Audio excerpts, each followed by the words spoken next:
السلام عليكم. بالعربي عبد الباسط من ولاية يارت. جينا اليوم باش نمثلوا فريق ولاية يارت في الميني فوتبول.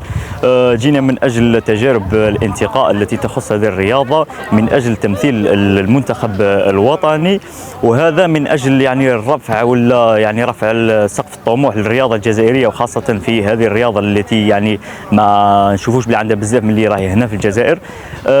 في الأخير ما يهمش يعني شغل أنه احنا في الأخير أنا كفريق واحد من ولاية يارت رانا كامل نمثلوا في ولاية يارت. السلام عليكم، معكم شريط امين لاعب جمعيه وهران اي 19. جينا هنا نشاركوا في الميني فوت، منظمينها تاع السيليكسيون ليكيب ناسيونال. ان شاء الله نكونوا من المحظوظين باش نشاركوا في ميني فوت. السلام عليكم، بوقطايا مصطفى، حارس مرمى، لعب في اولمبي الزيو. جينا اليوم باش يخيرونا ان شاء الله بربي في عمليه انتقاء تاع ميني فوت.